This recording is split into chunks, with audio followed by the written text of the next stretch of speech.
The advice and opinions expressed by the host of Autism Live and her guests are meant solely as suggestion and should not be in any way construed as child-specific advice. Any choices you make in determining your child's treatment are completely at your own discretion.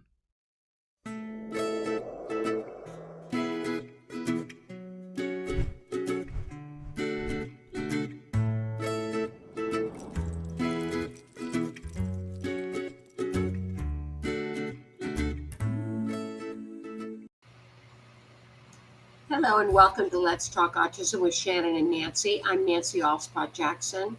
And I'm Shannon Penrod, and I'm thrilled to be here with you, Nancy. And I'm in a different place today. Yes, where are you? I am actually in the new control room for the Autism Network, which we have not given people a tour yet. And I've never done the show from the control room before, so this is fascinating. But we're having some internet issues in my office, so I'm here in the control room. I said earlier this morning, the universe is telling us that we got to get the show all the way back in the studio, so it's speaking loudly. It looks very high tech in back of you.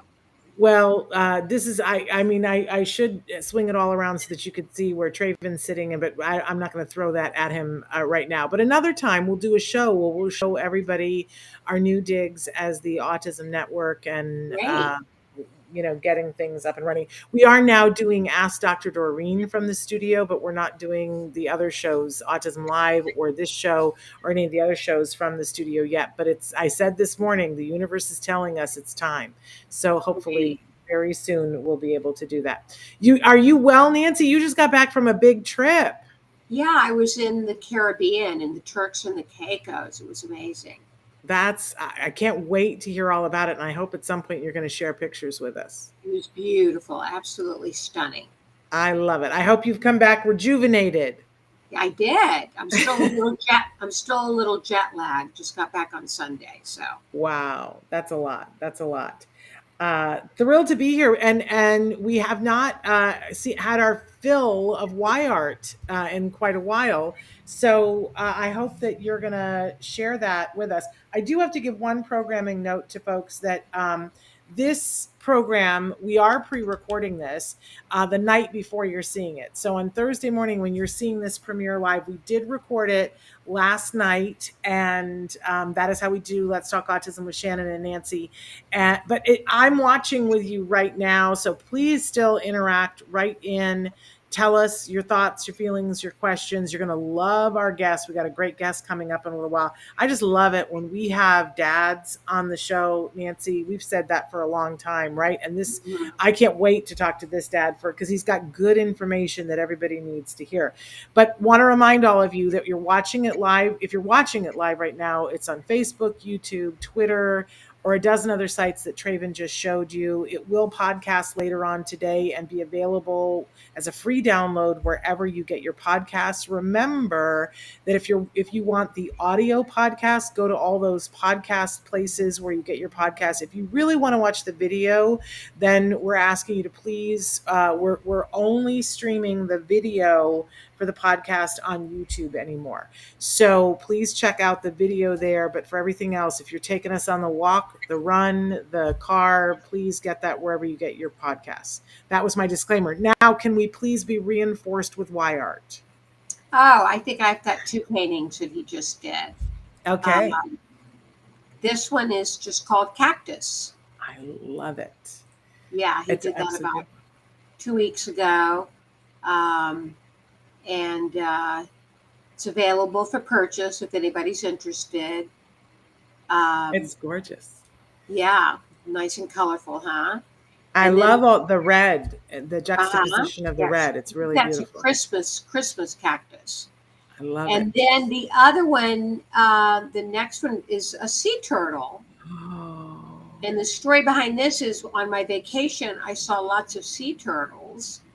And my host, who had me stay at their villa, and there were also two other couples there. I was the odd person out, not being part of a couple, but everybody made me feel very welcome. I wanted to give them something for having me on such a spectacular trip. So I had Wyatt paint this. That's going to be a gift for them.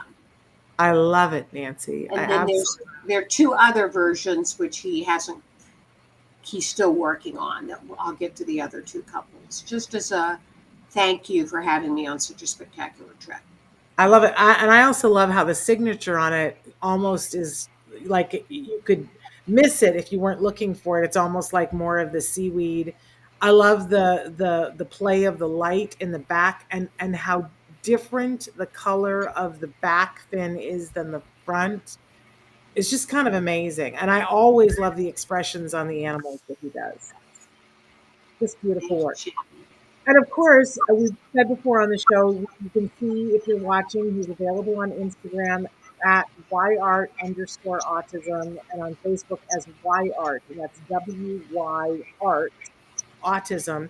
And Nancy, he does commissioned work, yes? He does, yes, lots of commissions. He does dog portraits, cat portraits. He's done a couple of human portraits. So if anybody's interested in commissioning, they can contact us at that Instagram and Facebook address. What a lovely gift to give someone that you know and love in the autism community. If they have a pet that they just love and adore, you can take a picture, send it to Nancy. Wyatt does a painting, and you're helping to foster a young artist while you're giving a gift that is really beautiful and important and probably going to be worth a lot more than what you paid for it, in terms of memories, but also because this is a budding artist. So Thank you, definitely Shannon. check it out, you guys. Why Yeah, art? all the proceeds from his artwork goes to his art lessons with Which is his amazing. brilliant teacher Paola. And we have to be honest, that's quite an expense, Nancy. And Yeah, she's um, much expensive. yeah, but worth it. Absolutely worth it. So wonderful. Thank you for sharing my art with us. And now it's that time of the week, or the time of the month, when we foray into the news to see what's going on in the news. A lot going on, not all of it sunny and happy, but on my list, I have a starting with an article that I saw in the Deseret News. For those of you who know, Where is the Deseret News? it's Utah, and I spent some time living in Utah, so I'm pretty familiar with the Deseret News. And this article, written by a sister, with a little bit of a plea to all of us to be thinking about not people who are non-speaking and how they communicate, and making sure that we're having them be a part of the conversation. I just was so moved by this article, Nancy. I was too. It was a very well written article. As you said, written by a sister of a young man on the autism spectrum.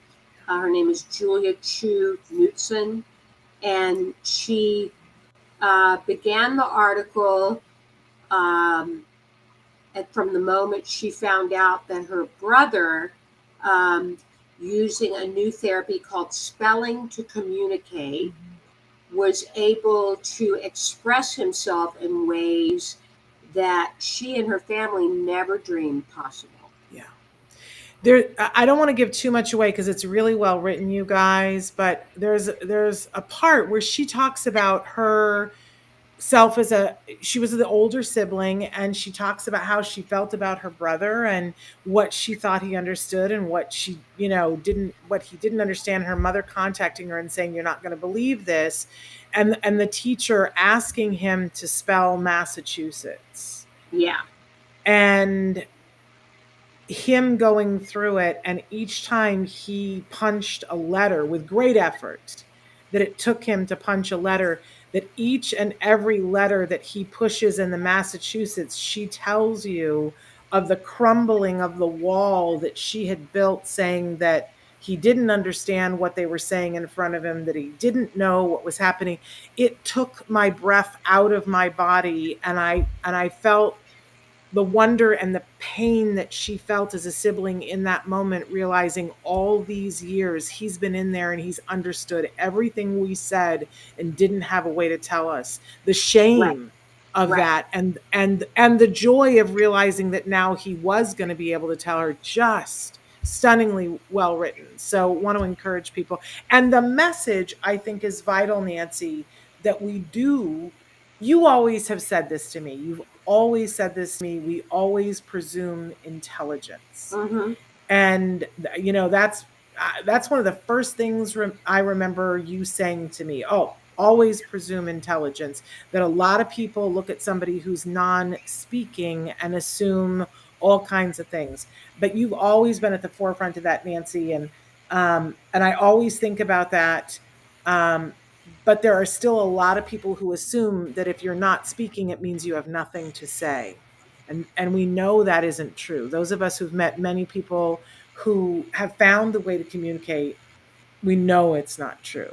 In fact, it's quite the contrary. These folks have a lot to say that is vital for us to listen to. Right. She talks about beautifully expresses how for the first 15 years of her brother's life, he was misunderstood and underestimated. And she goes on to argue for non-speaking autistic voices to be the leaders in a different kind of conversation about non-speaking autism, that we Absolutely. should listen to those individuals themselves.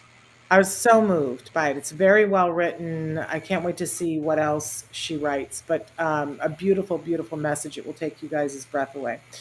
Okay, and what's our next story, Nancy? The next article is a bit dense, to say, Shannon. I tried to wade my way through this. It's from Hindawi, which is a journal. Yeah. I'm not sure where that originates of. And the headline is Severity of Child Autistic Symptoms and Parenting of Children with Autism Spectrum Disorder in USA. Cross-cultural differences. Yeah. And it's the actual study. That's why it's dense. And there was so much, and I'm not going to pretend that I understand every aspect of it either, Nancy, because it's not the media's. We're going to disseminate for you right now, but this is the actual study. But the big takeaway from this is that they had a group of kids that were on the spectrum in the US and a group of kids in Japan, and they asked the parents a lot of questions about them and then rated the parents' answers to a bunch of different things, like how severe they thought their children were and what kinds of skills their children were having difficulty with and what kind of stress they had. And the big takeaway that they were surprised about was that the stress that you feel when your child is on the spectrum is not a direct correlation to the severity of your child's symptoms. That your child could be doing quite well and you could still have a great deal of stress, and that your child could be pretty severely impacted and you might be somebody who's dealing better with the stress. And that went across both cultures in the US and in Japan. So they found that really interesting. There were other things that they looked at that I found fascinating, that it said that here in the US, we were rating our children as being more severe than with the same symptoms that the folks in Japan were. And they were saying that our kids here in the US were often, I believe, I hope I'm not misquoting, that our kids showed a higher social skills quote than the kids in Japan, but we were more stressed about it in the US, which sort of is interesting, if nothing else. But I think it's significant because we've said this for a long time, that when your child is diagnosed on the spectrum, there's stress. And obviously, there are different challenges for different families, but everybody's entitled to their stress. And we all need to be seeking ways to mitigate the stress. And maybe the reason why it didn't correlate is that maybe we've gotten smart about getting help for families where their children have more severe symptoms. And maybe we've forgotten to do that for all the families. Maybe.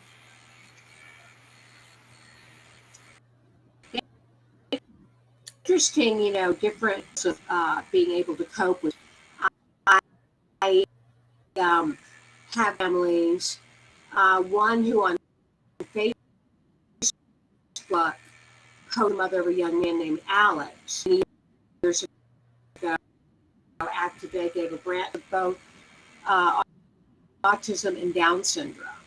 And he is in a wheelchair. And family vacation and he choked, which has happened to him on a number of times. The mom had to do it, and he aspirated and had to go to the hospital and is now on it. I just marveled at the strength of this. Um, I don't know that I would have it in me to be as strong as she is. Her name is Cindy Burns, so she wouldn't mind me saying. And yet, Nancy, you've been through some pretty harrowing things. I'm always, it's true. I've been through some pretty harrowing things, but nothing like the struggle she has. And then I have another friend whose son is 28 and he is nonverbal, and he is in a residential facility. She placed him there when he was 8 years old. So he's been there for 20 years. Well, he was having a tantrum and he broke his tibia, which necessitated him having to be hospitalized and surgery performed. And they've had to keep him in science during this time. And once again, you think there, but for the grace of why. And I marvel at Melissa's strength. And I marvel at the strength for her because she knew she was not equipped to continue to have him in their home with their other son because of his aggressive behaviors many years ago. And she wrote a beautiful short story that she shared with me about the process of placing him in a residential facility. But I look at moms like that and I am awed and amazed by their courage and their tenacity, because I know it can't be easy. But the irony of that, Nancy, is that we all look at you and say the same thing, because you've been through some pretty tough times. And, just between losing your husband in the middle of all this, and that, and then Wyatt having some additional things added on to his diagnosis. I don't want to tell his story here. That's up to you. But some of the things that you've been through, I know I was like, girl, I don't know. It's a lot. I think we all look at other people and go, I don't know how I would do that. Right. But isn't it amazing? Aren't we lucky to be in a community of such amazing, strong people who find a way? And it just reminds me how important it is to offer support to all of the people in the community, which is one of the things we hope to do through this show. Obviously, it can't be everything, but to provide information and inspiration to help people to find the thing that will help them, which our guest is going to help us in just a minute to do that. Maybe we should move on to the next news story. What have you got, Nancy? Your eyes could reveal if you have ADHD or autism. Really Isn't this fascinating? Yeah, out of the University of South Australia, gives new meaning to the term "the eyes tell it all." The eyes may be able to signal neurodevelopmental problems, and ADHD. There's something in the name of it, the actual. Yeah. And it's using electroretinal. Yeah. Yeah, it's a diagnostic test of the retina in response to a light stimulus. Researchers said children with ADHD had greater total ERG energy. They had lower ERG energy. Yeah. So this I found that fascinating. Way of measuring that could be another diagnostic tool. Well, and not only that, that bit of information that when you have ADHD, that your number is higher for this, and when you have an autism spectrum, it's lower. That's a clue. That's a clue that there's something signal that's happening between your eye and your brain. And I hope they're doing more research on it, because I think maybe that isn't just a diagnostic thing. Maybe that's something that will give us more information to get to the more mysterious sides of this, so that we understand how the brain is interacting. That's what I'm hopeful for. And then I think we had one Yes. more study, Nancy.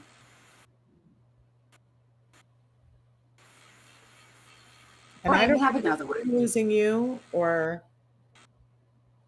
you're kind of going in and out for me. And I don't know whether it's my internet Fine. connection. Okay. Oh, This one yes. I've got. This was a Yeah. study out of Sage Journal. Yeah, mental health availability for autistic youth. Um, this was a study looking at developmental disabilities and their ability to access services. Yeah. And this is just a microcosm, right? Because we're just looking at this in New York City. But Right. when you think about the fact that, when we look In over New and York. over, when we're talking about studies, Nancy, and we're looking at what are the number one causes of death for people that are over the age of 18 with autism, and we see that depression, but then also that this population is dying of things that they shouldn't die of.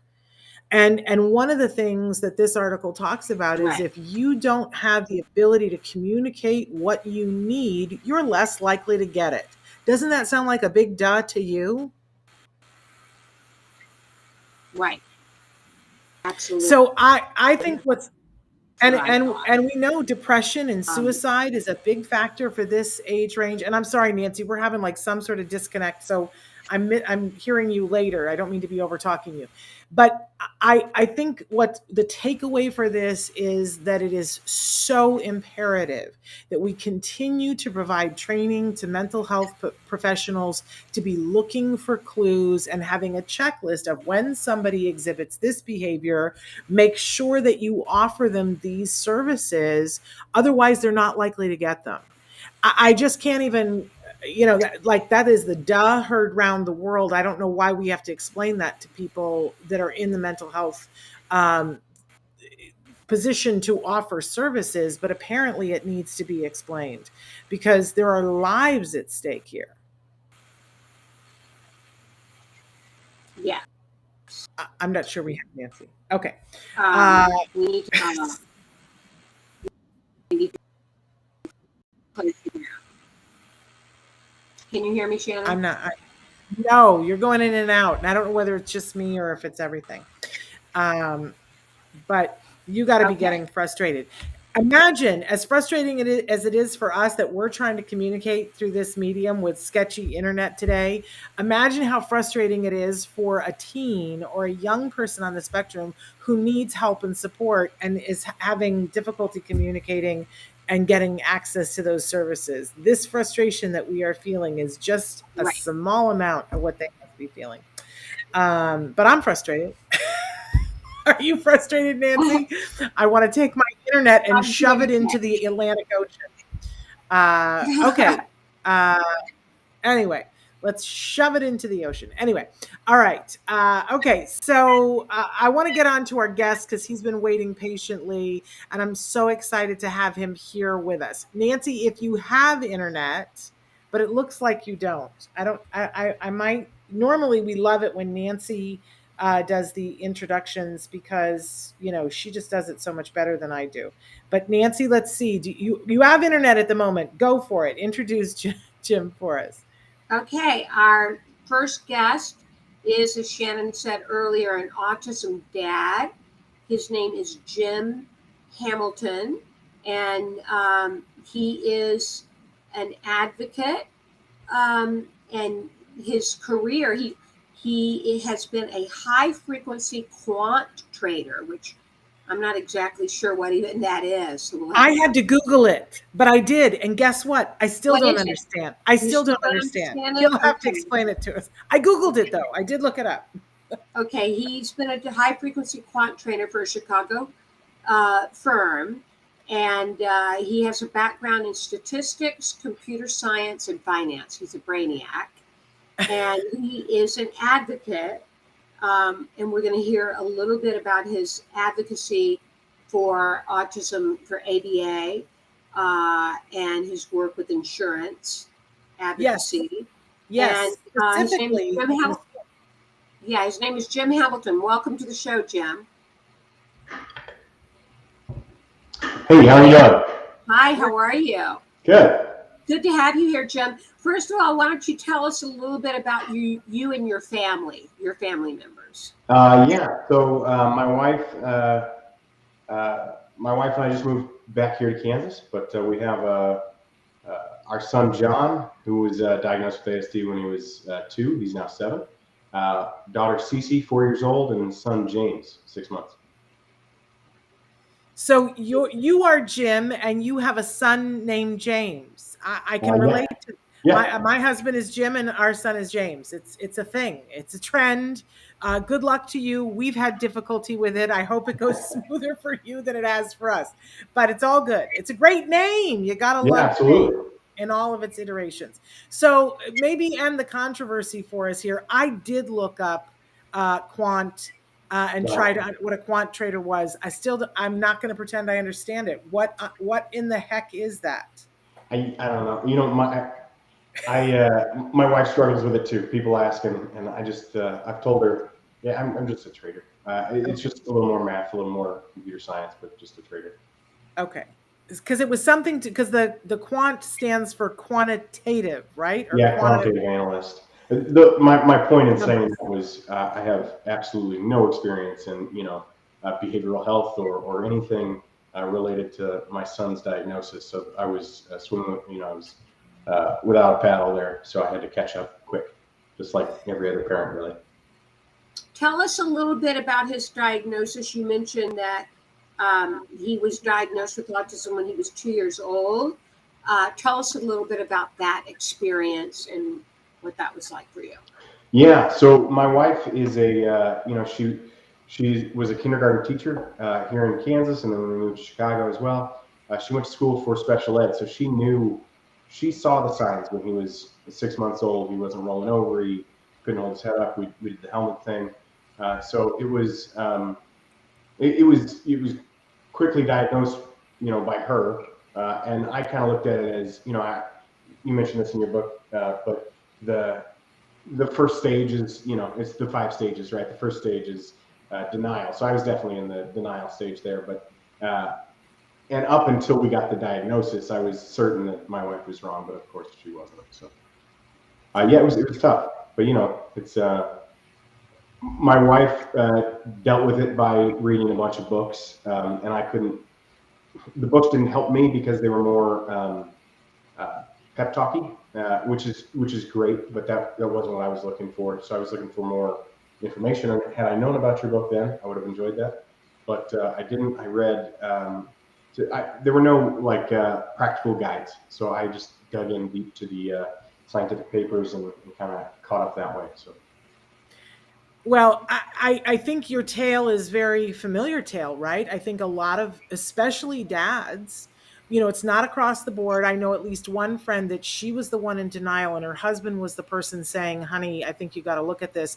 But I think more often than not, it's the dad that is in denial. We know Rodney Pete, the title of his book was Not My Son. Talk about, I call it the river in Egypt denial. But I think it's hard for the dads, Jim. I think Yeah. I think it's a hard thing for them, and we see a lot of dads who struggle with the acceptance of it. But you look like somebody to me that kind of quickly got on board. Is that the truth of it, or did it take you a while after the diagnosis? Yeah, no, I mean, the next day I had bought an ABA textbook and I was trying to, really figure out where I could pitch in here. So once we got it, once it was true, you know.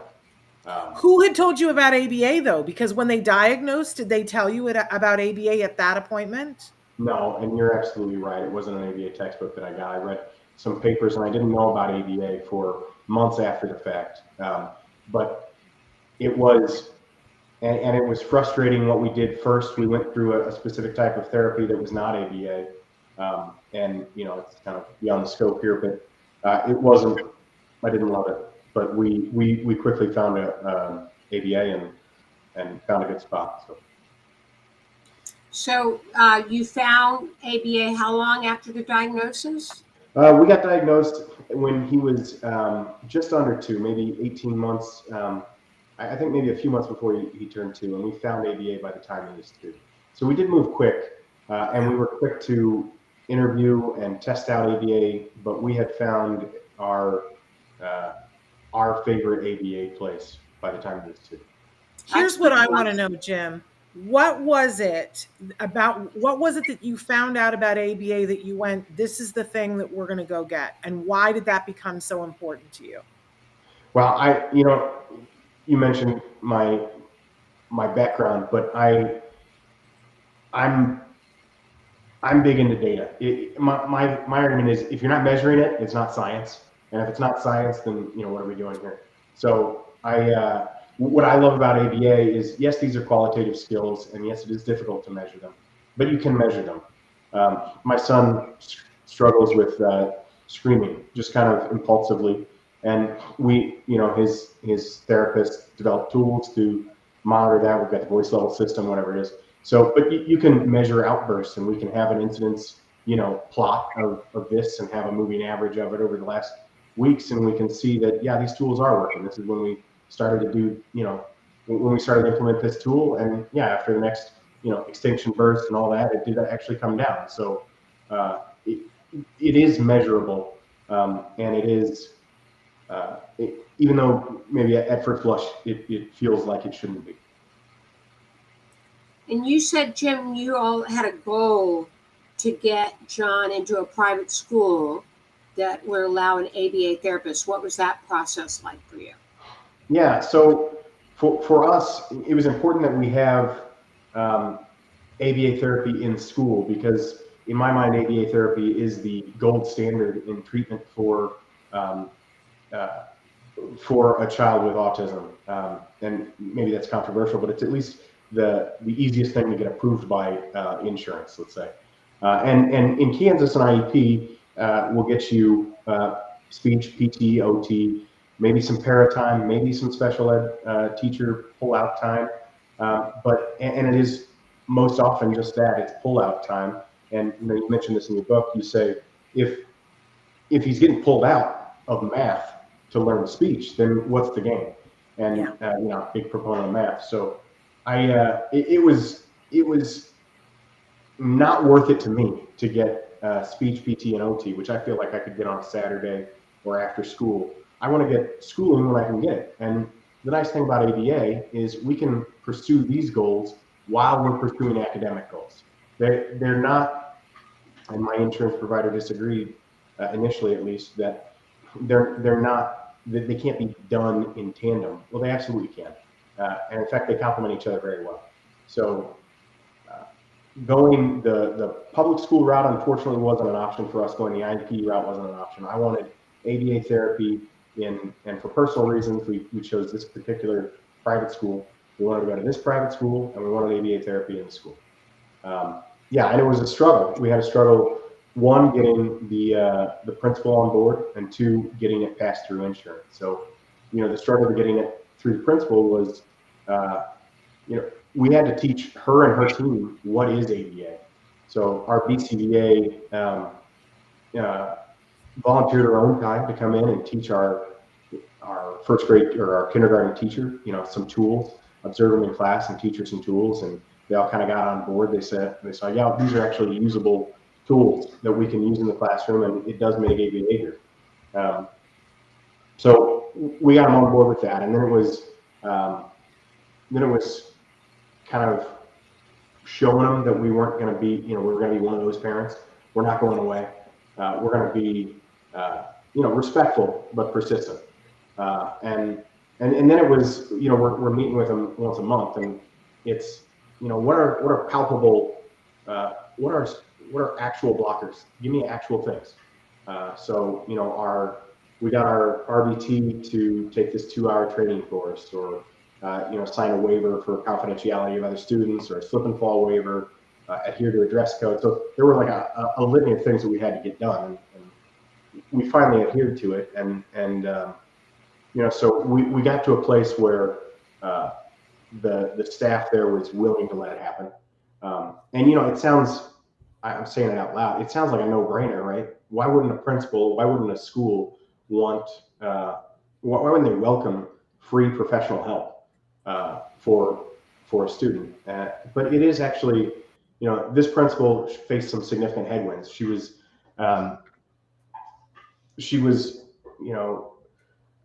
going against tradition in this school system, and really my son is the pilot program for the whole school system for ABA in the classroom, and just for this like private network of schools in Kansas. So really, I'm grateful for this principal. She's done a lot of work, and she made really what I think is a courageous decision. So we got it approved by the school. Then the next bit was get it approved by insurance, and that's probably the most difficult part of the story, was because mid last winter we thought we got provisional approval, and we thought, well, the battle's over, we won, right? So we just have to wait for the principal to approve, and she did by May, and we thought, okay, we're golden. So then we submit like formal requests for these services, and then we don't hear for a couple of weeks, and I figure that's fine. It's just the slow gears of insurance moving, right? But 2 weeks into it, my BCBA gets a call from a care coordinator, the case manager at my insurance company, and they set up a case consultation where an insurance PhD meets with my practicing BCBA and kind of pressured her to withdraw the in-school language of the request for services. And I had asked prior to attend this call. I wasn't allowed to attend this call. But my BCBA made, I think, a reasonable decision, which was to withdraw it, because what they said was, okay, well, if you leave it in there, we're going to deny it, and this kid's not going to get services all summer. So she made a reasonable decision. She withdrew it. My son got services for the summer, and then we're kind of at a loss for days. So days and hours we're on the phone trying to figure something out. I reach out to an insurance advocate, a special needs advocate, other ABA clinics in the area, try to see what's working. Nothing's working. And then just kind of, my wife's doing research on the side. She finds this PDF, and the PDF was written by Julie Cornack, friend of your show, by the Center for Autism letterhead, and it was specifically about ABA therapy in a classroom. And we thought, oh, this is great. This is exactly what we're talking about. And I had Julie's email address on the bottom. So my wife just kind of, we're grasping at straws. She sends an email to Julie, and we didn't know Center for Autism. And I mentioned to you guys earlier that we actually lived around the corner from the Center of Autism when we were in Chicago. So we didn't actually, and I didn't know that until, I heard Julie's name. So within an hour, Julie had responded, and, with empathy and concrete, usable information. And she said this, and I know this after going back to your archives and watching her on your show this last week. She mentioned the Mental Health Parity Act, and she talks about having a button with mental health parity. Got mental health parity. I want to get one of those buttons. But in short, the reason it's applicable is, the act explicitly states non-qualitative treatment limitations, and it says, and I'll read it: restrictions based on geographic location, facility type, provider specialty, and other criteria to limit the scope or duration of benefits and services are not allowed. So that's exactly what we wanted, right? The scope in an academic setting, and it was, or facility type rather, and then the scope during academic hours. So it was hope, really. So we took that, and in the next week, we kind of crafted an addendum, a request to amend our services, and Julie responded to several more emails, which I really appreciate. But I'm writing this with my BCBA, and we're talking about, it's we have to prove medical necessity for ABA in the classroom. So we showed that there are we show that there are certain behaviors that only present in the classroom that need to be addressed in the classroom, because this is the environment where they present. It cannot be done in a clinical setting, right? And if we want to use these tools to generalize across setting, well, we should probably generalize across the setting, where he spends most of his time. So it makes sense. And then we were very explicit. The RBT is not going to pursue academic goals. He's going to pursue ABA goals and paralleled academic goals. So so we proved in one page medical necessity, and in the second page I took this litany of quotes that the care coordinator gave me from the insurance company. She gave me she went through their guidelines and gave me a highlighted list of these are the reasons why we can't do it in an academic setting. So I cited each one of them, from their guidelines, and I said why each one of them did not, pertain to my son, or why it violated mental health parity, or violated Illinois state law. My insurer is in Illinois. So there's, specific Illinois state law that addresses this as well, which was, so it was a complete argument against both medical necessity of scope and you should absolutely, these are your objections and they're all wrong. And then, so we don't hear for a couple of weeks, and then this is the last bit, but we don't hear for a couple of weeks. And so I write the care coordinator at the insurance company, a very polite email, and I just said, obviously we'd love it if you could approve, but if you're going to reject, please let us know as soon as possible so we can get started on the appeals process. And that was all I said. And then the next day, there's a voicemail in our BCBA's, voicemail saying it was approved. So it was a victory for us. It was huge, but they couldn't have done it without Center for Autism, for sure. But honestly, Jim, it's a victory for all of us. I got to tell you, because you're talking to two women who have been through countless IEPs. We've also been through them with other families. What do we hear the most, Nancy, when people have kids that are school age? People always say to me, how did you get an aide in the classroom? Now, we've been telling them for years about here are some steps you can do it in the public school. But in the private school setting, it's always been this really hard thing. And we've been saying, it's really hard because insurance won't pay for anything that's educational. Right. And I'm, we've got parents that are challenging even that. But the fact that you have come in and taken the very laws that they have written and held their feet to the fire to get them to provide those services at the school for those things that are medically necessary, you've helped not only your child, but you've helped so many children coming behind you. And I hope you and your wife know that, because that is huge. Yeah, I mean, it wasn't me, it was Julie for sure. But I think it's incredibly important that we have ABA therapy in the classroom. I mean, an IEP should provide that, and it doesn't, and that's really a travesty. But this is the type of therapy that my son needs. So having it in the classroom, I'm lucky that I'm coming along so late in this movement that these laws already exist. I can't imagine being one of those Arizona parents who had to fight to get this even approved or even recognized as a correct something that could be covered by insurance. Well, Nancy and I both love Julie Cornack. She's amazing, yes. And she's been fighting really hard for all of our kids for a really long time. But I got to tell you, I know that Julie loves parents like you, Jim, who will take the information that she's been putting out there and run with it. And I loved what you said about we let them know that we weren't those parents who were going to go away. I think that's critical. And the fact that you wrote to them and said, if you're going to deny, would you do it quickly? Because we're already planning our appeal. You sent them a message that they went, oh, okay, they're not really going to go away.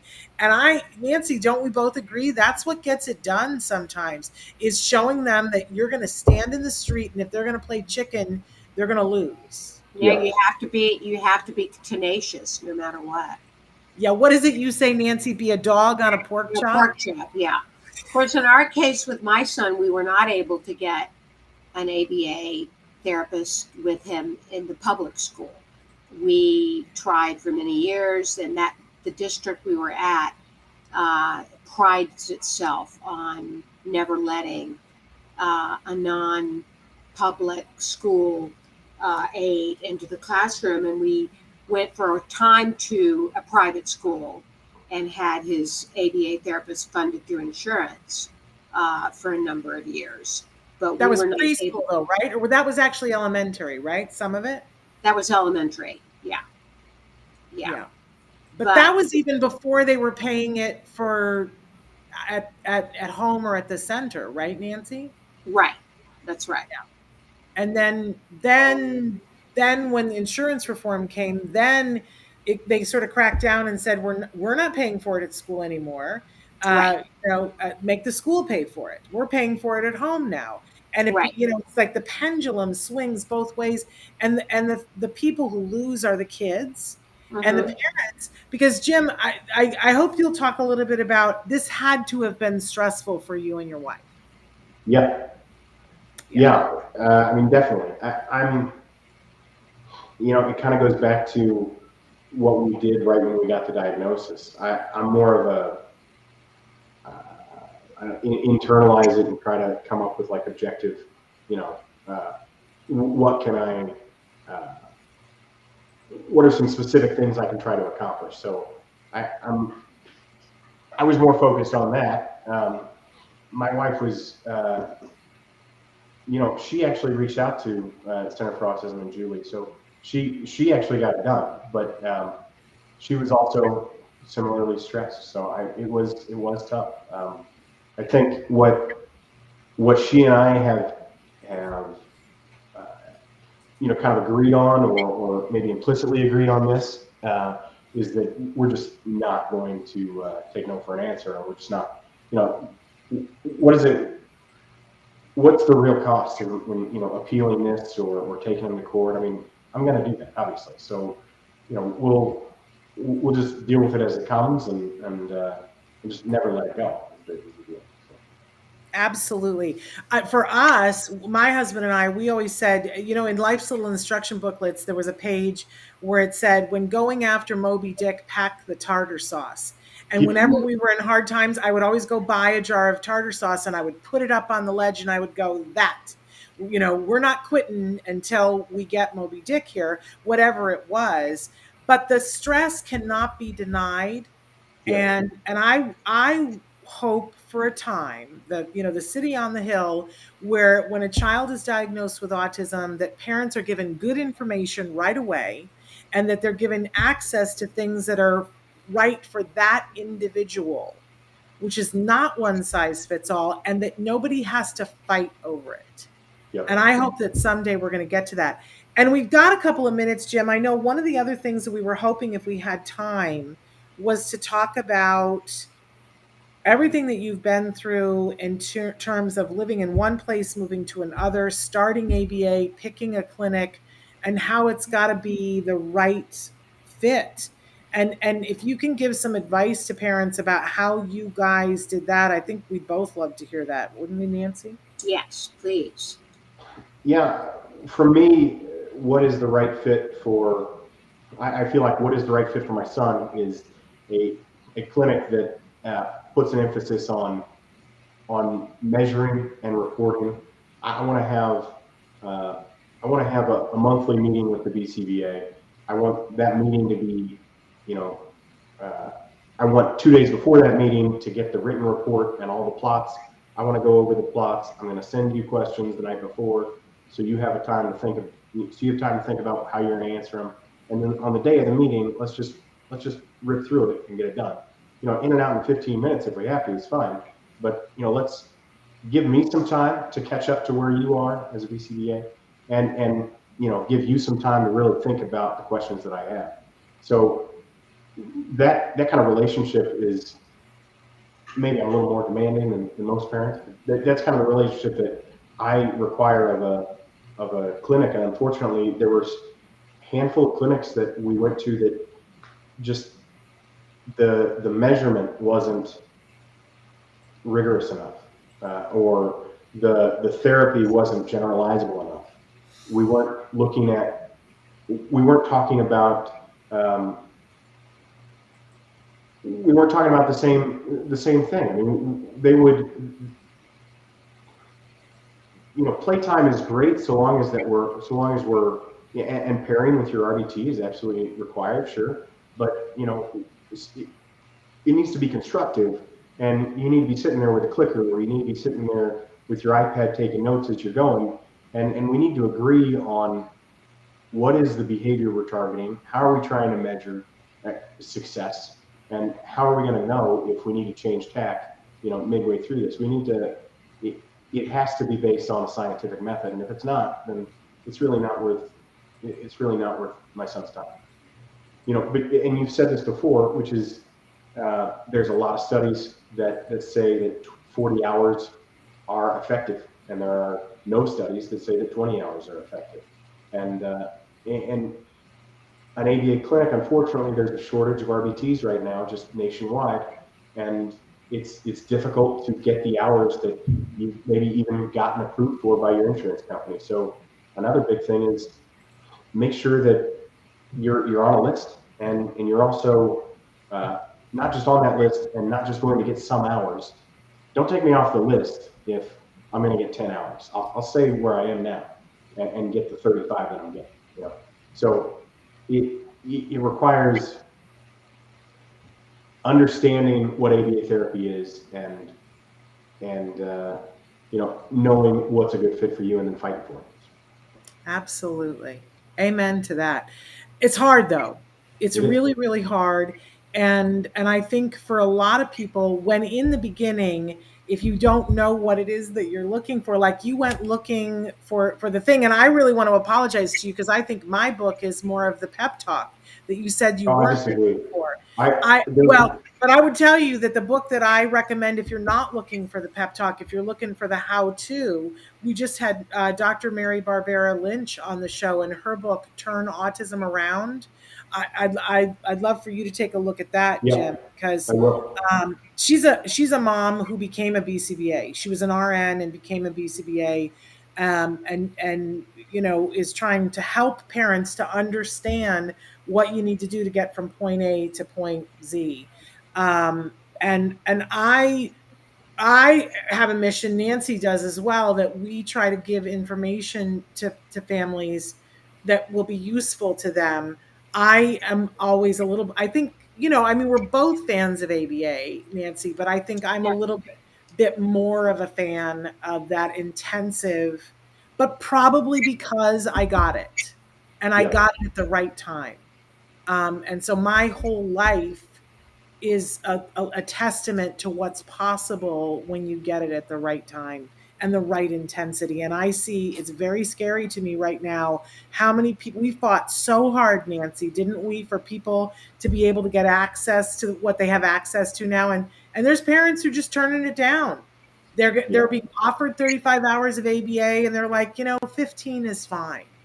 15 sounds like a lot. He's only 3, never knowing that equation is not shown scientifically anywhere to be effective for a 3-year-old.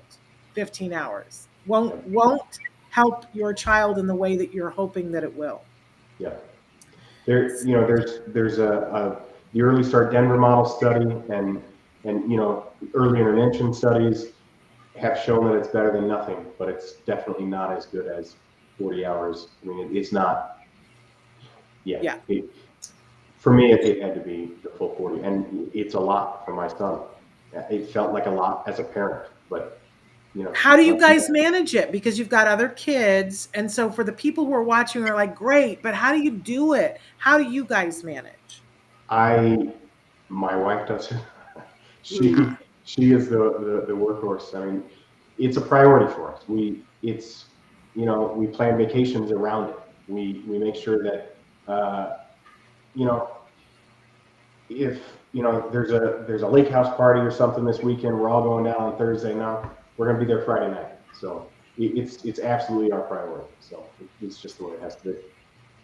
Well, you say that your wife is doing it, then maybe tell us, because maybe the other dads need to hear this. How do you support her? Because I know I interviewed your husband once, Nancy, and he said, how are you getting this done? And he said, it's her, it's all her. And that every day he prayed that it said that when he would say to you, when you would leave the house, he would say, don't die. Right. Don't die. And I know broke his heart. I don't know if you know, Jim, that her husband passed away several years ago. And it was the thing that one of the last things he said to me was, I don't want to leave her alone with this.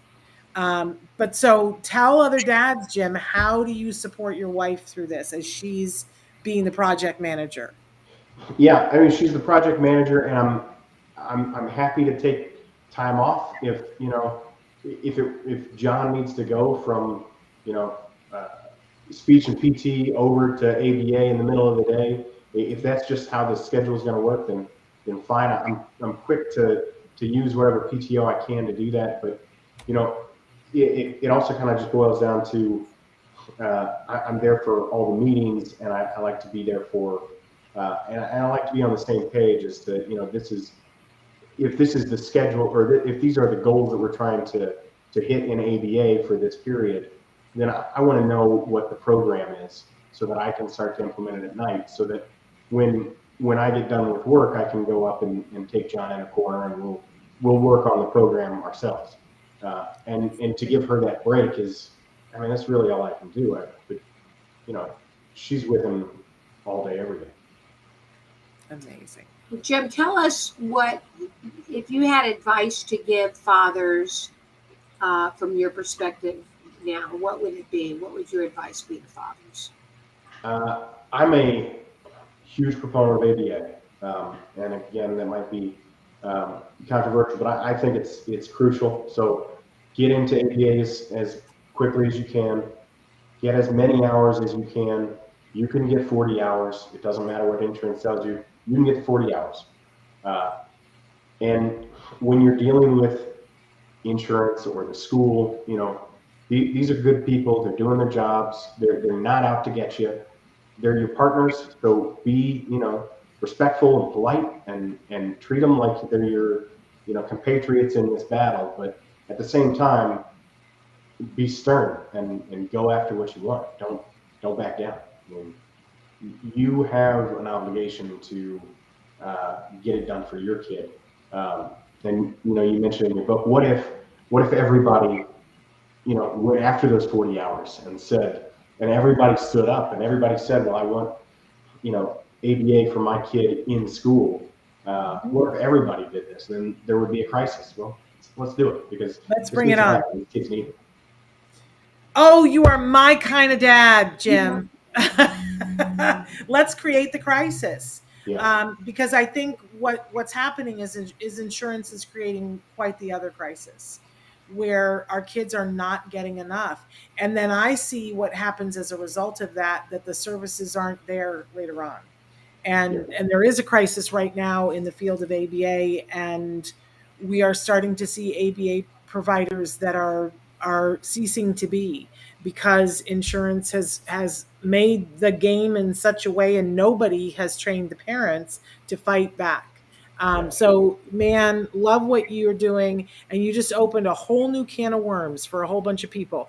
One last question for you, because we're almost out of time, is how are you communicating your needs effectively with your employers so that you keep your job, aren't losing anything, because heaven knows you want to keep this insurance, right? Yeah. Yeah, that's fair. I'm not a person who's bashful about telling, whether it's people at school or other parents or my employer, that my son has autism. It's not something to be ashamed of. This is the state of affairs. Let's talk about it. So I've communicated it to him. I've spoken to, and it's kind of a small company. There's like 100 of us, but I've talked to, HR specifically about this battle, and they reached out to help me with a private insurance advocate. So I'm lucky to be at the employer I am, that I'm at, and they've been very good to me. But really, I haven't asked for too much time or anything, because Mary Kate's been doing all the work. So okay, I pitch in what I can. But I love that you're communicating it. That's so important. Well, amazing. And of course, we want to say a big shout out to Julie Cornack, Yes. Who has been on the show before and has been working. And she does have pins that she gives out that say MAPIA on them, which is the mental health parity I can't remember all the other letters, but the important part is that it is a basis for you. No matter if you live in a state that says, "Oh, we only give ABA services to age 7," a lot of times MAPIA has you covered. It has your back for a plethora of things. And so we give a big shout out to Julie Cornack for, first of all, the work that she's been doing. Second, for stepping in and getting back to you and getting you the tools that you needed to go to people to help you to get it done. And third, for introducing you to us so that we could have you here on the show and share this vital information. Yeah. Thank you for having me. Thank you for being here, Jim. You're a real inspiration to autism dads everywhere. Thank you so much. Well, thank you. And us. Thank you so much for being with us. Bye-bye. Bye-bye. And we're really out of time, Nancy, but I just wanted to take a second and thank you. And what a great dad. I get so excited when I hear parents, because, a lot of times we give information to parents and they're too overwhelmed. Right. They're too overwhelmed. And that's not a judgment. That's just, I've gotten advice. I can remember Lisa Ackerman giving me advice and me going, and then leaving and not taking that advice for 4 years. And her being very kind and generous with me and saying, when are you going to get around to that? It's important. When you do, you're going to be sorry you didn't do it sooner. And she was right. But I was too overwhelmed in the moment to do what it was that she was telling me to do. So you do what you can when you can, but it's such a joy to be with a parent who's like, I'm going to get it done. Yes, he was a real go-getter. Yeah, absolutely. All right. Anything you can tell us about the rest of the week? Or well, tomorrow on the show, we're replaying, we've been doing monthly stories from the spectrum. This is the new show, Nancy, where it's only content created by people who are on the spectrum or consider themselves neurodiverse. So we had episode 4 dropped last Friday, and we're going to replay that tomorrow. And I hope, here's the thing, I just want people to support it. It is, for so long, for 10 years, people told us they loved Autism Live, but they wanted to hear more from people who were on the spectrum. We are making that happen with that show, giving all kinds of people on the spectrum a voice. And we're like, where's the support for that? So we hope that you'll watch it. We hope that you'll share it, because it's important. It's absolutely important. So that's what's happening tomorrow. And then we'll be back next week with our live shows. Got a lot of fun stuff going on. Okay, Shannon, thank you. Sounds great. Let's make sure people support Stories from the Spectrum. Really and 2 quick things that I want to say. Next week, season 3 of Lock and Key drops with Kobe Bird. So I want to be telling everybody this week and get caught up on 1 and 2 if you haven't seen them, or rewatch them, because we're going to be talking about Lock and Key. And Nancy, have you seen the new K-drama from Korea? It's the #1 rated Korean show. It's called Extraordinary Attorney Woo. No. I think you'll like it. You'll like it. It's on Netflix. Okay. It's super fun. Super fun. Anyway, all right. So that's all for today. We'll be back tomorrow. Until then, give your kiddos a hug from me. And yourselves a hug from me. Bye-bye for now. Bye-bye.